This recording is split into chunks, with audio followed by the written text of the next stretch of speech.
அனைவருக்கும் வணக்கம். 1962 ஒரு வார் நடக்குது.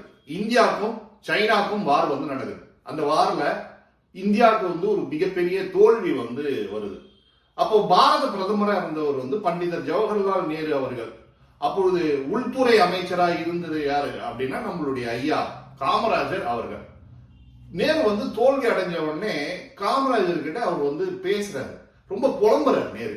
நம்ம தோத்துட்டோம், நம்மளுக்கு ஒரு பெரிய படு தோல்வி வந்துருச்சு அப்படின்னு சொல்லி பேசிட்டு அதுக்கு என்ன காரணம்னு கேட்கிறாரு. ஐயா காமராஜர் காரணம் கேட்கிறாரு. கேட்டவுடனே நேரு சொல்றாரு, நம்ம கிட்ட நவீன ஆயுதங்கள் கிடையாது, அதான் நம்மளுடைய தோல்விக்கான மிக முக்கியமான காரணம் அப்படின்றாரு.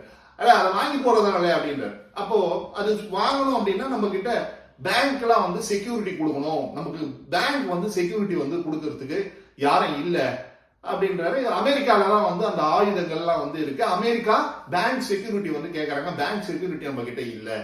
ஏன்னா அப்போ பேங்க் செக்யூரிட்டி எல்லாம் வாங்க முடியாது. இல்ல நம்மளால வாங்க முடியல, அதனாலதான் நமக்கு மிகப்பெரிய தோல்வின்றார். அப்போ அமெரிக்காக்காரன் கடை எங்கல இருக்கு அப்படின்றார். அமெரிக்காக்காரன் கடையா? அவரு ஒண்ணும் புரியல ஒரு நிமிஷம். அப்புறம் அமெரிக்காக்கார கடை எங்கல இருக்கு அப்படின்றார் திருப்பி. அப்புறம் அமெரிக்காக்கார கடை இந்தியால அமெரிக்கன் பேங்க் இருக்கு அப்படின்றார் நேரு. உடனே சொன்ன உடனே காமராஜர் சொல்ல அதை மூட சொல்ல, அமெரிக்கன் பேங்க மூட சொல்றதா அப்படின்னு சொல்லிட்டு ஒரு நிமிஷம் அப்படியே ஸ்தம்பிச்சு, மூட சொல்லல, நமக்கு உதவாதவன் பேங்க் எதுக்கலைங்க அப்படின்றார் காமராஜர். சொன்ன உடனே நேரு முடிவு பண்றாரு, இது ஒரு பெரிய சர்வதேச பிரச்சனையா கூட ஆபத்துக்கு வாய்ப்பு இருக்கு அப்படின்றார் நேரு. இல்ல பரவாயில்ல அப்படின்றார். உடனே பேங்க மூடுறதுக்காக ஒரு உத்தரவை ஜவஹர்லால் நேரு பிறப்பிக்கிறார். உடனே என்ன ஆச்சு அப்படின்னா வித்தின் ஒரு சிறிய டைம்ல ஒரு வித்தின் மினிட்ஸ்ல என்னாச்சு, இந்த மாதிரி ஒரு அனௌன்ஸ்மெண்ட் எனக்கு சப்போர்ட் பண்ணல, அதால அமெரிக்கன் பேங்க்ஸ் நாங்க இங்க மூடுறோம் அப்படின்னு சொல்லிட்டு அவர் அனௌன்ஸ்மெண்ட் பண்ண உடனே உடனடியாக அமெரிக்காவுடைய சப்போர்ட் இந்தியாவுக்கு கிடைக்குது. இது கிங் மேக்கர் காமராஜருடைய வாழ்க்கையில் நடந்த ஒரு மிகப்பெரிய விஷயம். இந்த விஷயம் அவருடைய நெஞ்சுரத்தை காட்டுது. எவ்வளவு அவர் ஒரு ஸ்ட்ராங்கா இருந்திருக்காரு பாருங்க. நம்ம ஒரு வேலை நடக்கணும் அப்படின்னா அந்த வேலைக்கு என்ன பண்ணணும்னு சொல்லிட்டு அவருக்கு தெரிஞ்சிருக்கு.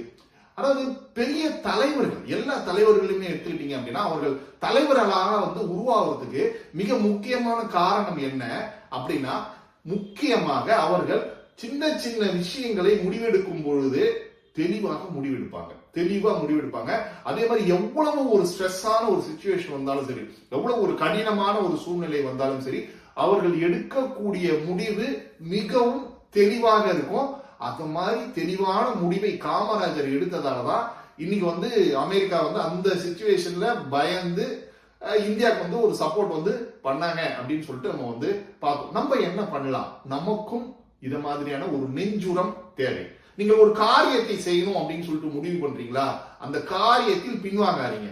அதனுடைய ஆணிவேர் என்னன்னு சொல்லிட்டு கண்டுபிடிங்க. அதனுடைய ஆணிவேர் என்னன்னு சொல்லி கண்டுபிடிச்சீங்கன்னா கண்டிப்பா நீங்க என்ன காரியத்தை செய்யணும்னு சொல்லிட்டு விரும்புறீங்களோ அந்த காரியத்தை எளிதாக செய்ய முடியும். ஆணிவேரை எப்படி சார் கண்டுபிடிக்கிறது அப்படின்னா நீங்க தான் திங்க் பண்ணணும். நீங்க திங்க் பண்ணீங்கன்னா அந்த ஆணிவேர் உங்களுடைய கண்ணுக்கு தெரியும். அந்த ஆணிவேரை நீங்கள் சரியான முறையில் கையாண்டீங்க அப்படின்னா, ஹேண்டில் பண்ணீங்க அப்படின்னா ஈஸியாக ஜெயிக்க முடியும். ஓகேங்களா? அப்போ காமராஜருடைய வாழ்க்கையில் நடந்த இந்த 1962 நடந்த இந்த ஒரு சம்பவம் நமக்கு ஒரு மிகப்பெரிய படிப்பினையை தருது. நீங்கள் செய்யக்கூடிய காரியத்துல எப்பொழுதுமே சரி அந்த விஷயத்துல பின்வாங்காதீங்க அப்படின்றது ரொம்ப ரொம்ப முக்கியமான விஷயம். அவர் டிசைட் பண்ணாரு, எப்படியாவது அமெரிக்கன் அவங்க கிட்ட சப்போர்ட் வாங்கணும்னு சொல்லிட்டு முடிவு பண்ணாரு.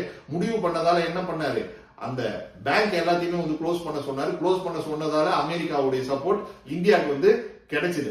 அத மாதிரி உங்களுக்கும் நிறைய விஷயங்கள் இந்த உலகத்தில் இந்த வாழ்க்கையில் வெற்றிக்காக நம்ம போகும் பொழுது சின்ன சின்ன தடங்கல்கள் வரும். அந்த தடங்கல்களை ஹேண்டில் பண்றதுக்கு என்ன இருக்கணும் அப்படின்னா முதல்ல நெஞ்சில தைரியம் இருக்கும், நெஞ்சு உரம் இருக்கணும். அந்த நெஞ்சு உரம் உங்களுக்குள் இருந்தால் கண்டிப்பாக நீங்களும் வெற்றி அடைய முடியும், தடைகளை களைய முடியும். அதற்கான பாதையும் அதற்கான வழியும் உங்களுக்கு கண்டிப்பாக புலப்படும். மீண்டும் சந்திப்போம்.